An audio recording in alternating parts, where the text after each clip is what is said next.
Welcome to Local Government Insights, Modernizing Government Leadership Podcast, your source for insight for local government technology. My name is Brennan Milton, and I'll be your host today. And we're going to be speaking with Christy Cato on how automation can help local governments thrive in a post-COVID world. Super excited to have you, Christy. Thanks for being here on the show. Oh, thank you for having me. For our viewers and listeners, Christy is the Vice President of Tax Administration at Avenue Insights and Analytics and works out of our Birmingham office. Before we get started, Christy, would you tell us a little bit more about yourself, your background, and explain your role at Avenue?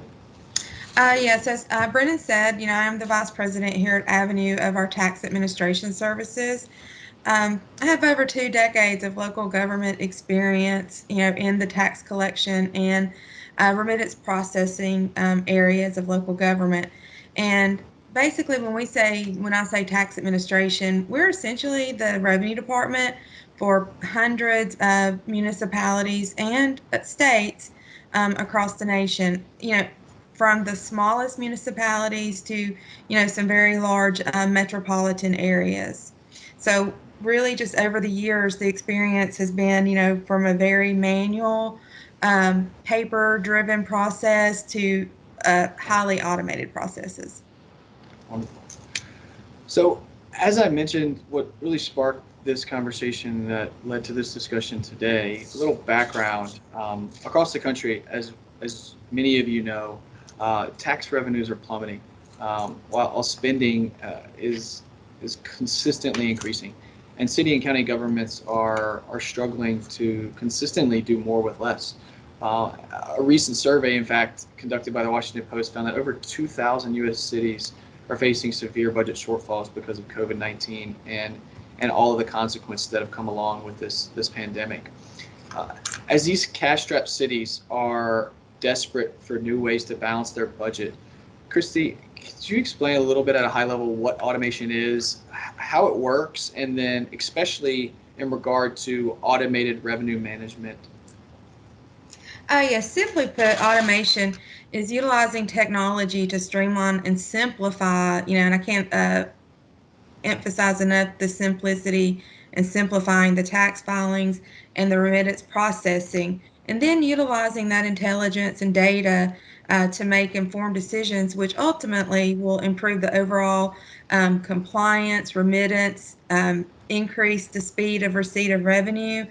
And your staff, the internal staff, is definitely um, will benefit from automation, from everything from simplified training on the front end, just to maintaining consistency. Wonderful. So enhancing operations obviously is at the forefront of the value there. But in addition to enhancing the operations, what role does automation play in actually generating new revenue, but also keeping employees on staff? So with all of these budget cuts, many local governments, and we have some statistics here around staff reduction and you know falling behind in terms of balancing their budget and having to make tough decisions. What role can automation play in both generating new revenue, enhancing operations, and in keeping employees on staff? So, tax revenue is really the primary source of money for many local governments, and they have to have it to support the overall, public sector functions from fire departments, public safety, police force, just to the internal municipal staff inside City Hall, and maintaining streets and roads. Collecting taxes from businesses in a shorter time frame, it reduces the number of defaults if you stay on top of these businesses on the front end versus allowing for any type of calculation error. So automation really simplifies this for the businesses. It reduces errors. It just overall improves the effectiveness and efficiency. And I think, the automation will allow the government and the local governments to increase revenues without actually increasing taxes, just by enforcing the tax taxes on the current books. Many times when we automate a form, a tax return, we know that they're complex. We know that there's a lot of rules and things on the back end. As we review that and we automate it, we do find that it could be a simple decimal or a simple date, where the taxes that are already on the books may not be collected appropriately or reported. And so by automating this, it allows, you to really focus on those areas, and you're just collecting taxes that are already there. Another area that allows it to increase revenue is you can take the resources that were historically performing like data entry, clerical type work, to really use their knowledge and their experience to do other things in the office, because we know that the data entry part is just a piece of what they do every day, and they have a lot of knowledge, and it allows them to review the information, work with the technology and the team to take advantage of, like, AI, artificial intelligence, and the data that you have on file to do analysis. No one likes the word audit, but really a compliance audit is really just that. It's just making sure the taxpayers are in compliance, and maybe utilizing that information to work with your revenue examiners uh, to really select, more valid audits. Wonderful. Yeah, that's great. And just to piggyback on your comment, another survey that we found, over 55% of government administrators lose 8 hours per week just performing manual administrative tasks. So clearly, automating a lot of those processes speeds up that process, but also allows those resources to be allocated elsewhere. So I think that's a great point. Um, so this all sounds great. This is kind of that was a great overview of what it is, how it works, and the value that it provides. But what I found in talking to lots of local government leaders is a lot of them worry about the planning and cost of implementing these types of automated operations. So can we shift a bit, Christy, and just talk a little bit about like how governments can plan for this particular automation that you're discussing, and then what are the best places in their workflows to kind of implement automation? What signs, symptoms, what should they be looking for in terms of, okay, I'm considering trying to automate some of my processes, but like, how do I go about doing that? So I think understanding the tax compliance rules and regulations, obviously we know that can be tricky, but I think, starting with your people, starting with your most valued resources and your subject matter experts, and leveraging their knowledge, design it internally. Work with a partner like Avenue, who has developed a very, very concise process for those reviews, and setting up of those automated processes, and also talk with the business community. What's going to make it easier for them? Because we find that if it's easy, people are more likely to gravitate Right. toward the automation, and if it's more difficult, then it's not. But obviously, it could be a daunting task for any local government, and we understand sometimes the local government could be consistent of one person in the office that's a city clerk that's doing everything.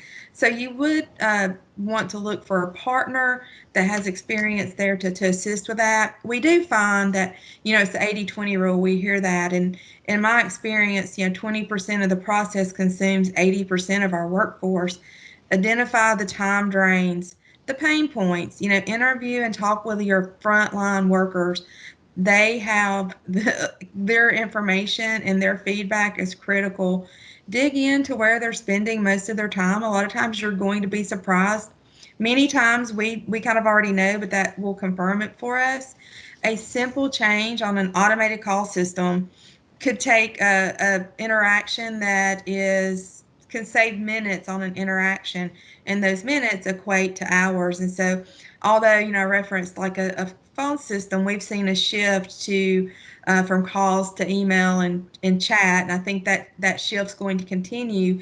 And again, with email and chat, automation becomes more critical in capturing that information and how you utilize that. For example, 80% of the phone calls and questions that we receive on any given day, and we field tens of thousands of phone calls for taxpayer support on a monthly basis.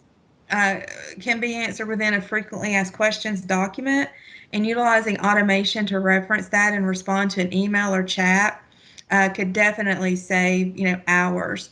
And so that's just like one example. um, how you'd look at what you would automate first. Where can the errors happen? Where are they most likely to happen? What are the compliance issues? uh, what I have found many times, some local governments will focus on like the small things, and they're important, but what is really generating that revenue? Where are the compliance issues, and how can we make that easier and more automated so the businesses can comply? For because for the most part, businesses do want to comply and get that revenue to you, faster. Wonderful. Yeah, it's interesting because you see the rise of Microsoft Teams and Slack and all these. You mentioned chat several times there. It's going to be interesting to see a lot of how a lot of local governments adopt that type of work process, not only from an internal perspective as employees are working from home and how do I communicate instantly without having to send an email, whereas I used to be able to walk down the hall or actually stand up and talk to somebody.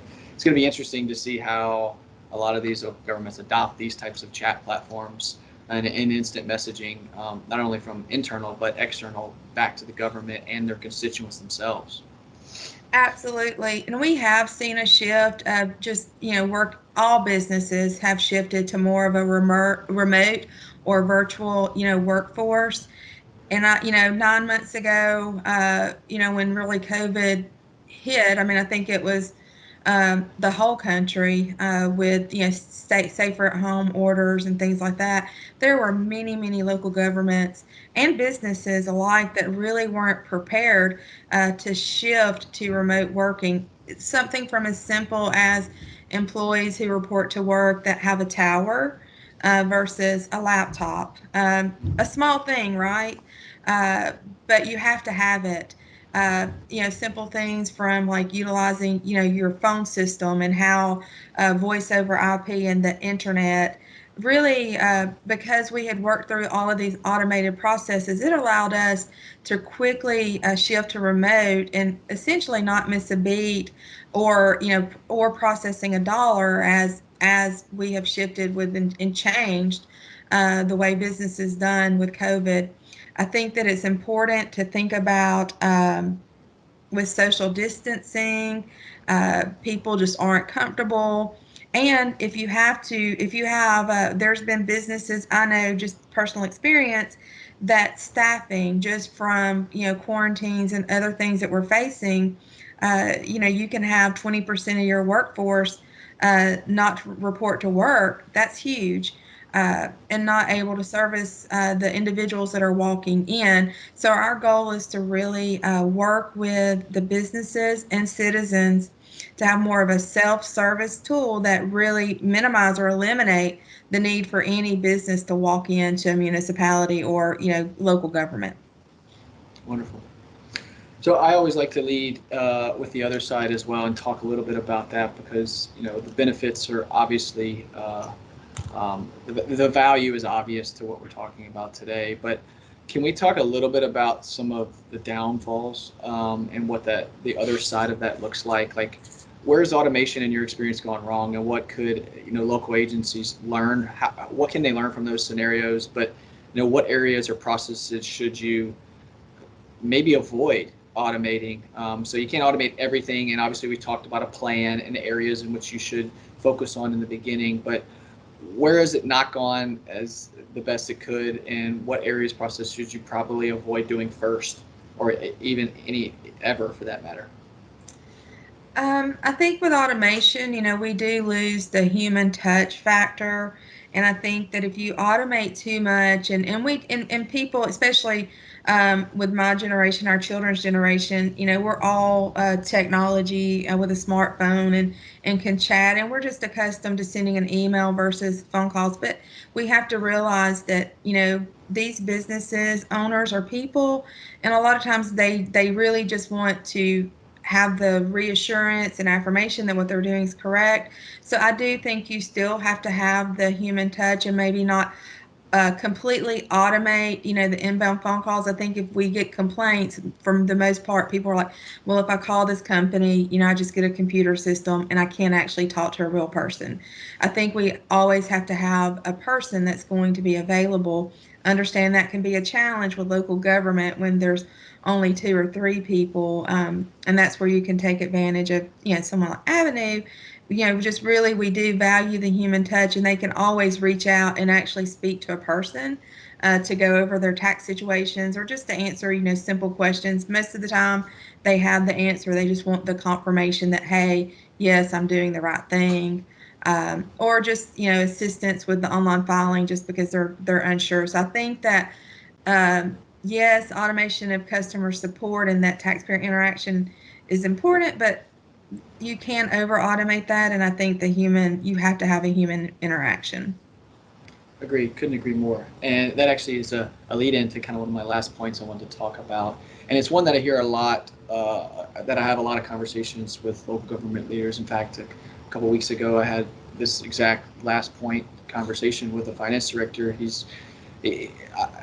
Many people ask, is automation taking away jobs and giving them to machines?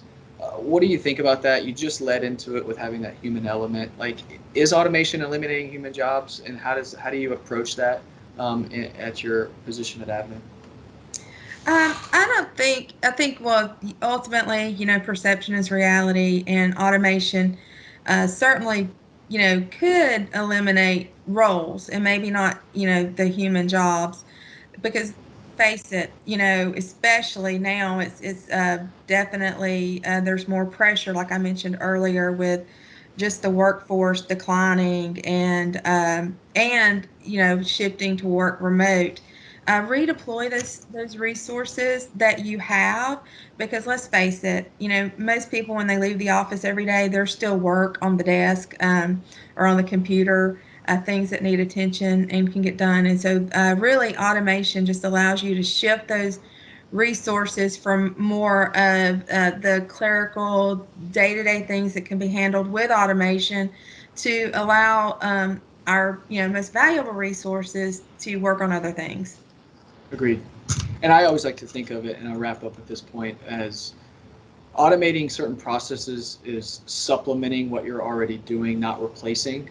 Oftentimes, obviously, there is going to be a replacement to some degree when you start streamlining certain tasks. But the automation that we're discussing today, whether it's revenue management, IT related, processing of forms, it's really supplementing what's already happening, giving your jurisdiction the ability to repurpose those resources or skill sets in other areas where you may have not had that opportunity before. So that's kind of how I like to explain it to folks when they ask those types of questions around the automation taking away jobs. So, Christy, this has been incredible. Thanks so much. It's been a very insightful conversation. I know I've learned a lot. I have some takeaways here, but is there anything specifically or just a leaving point that you'd like our listeners to have to take away from this?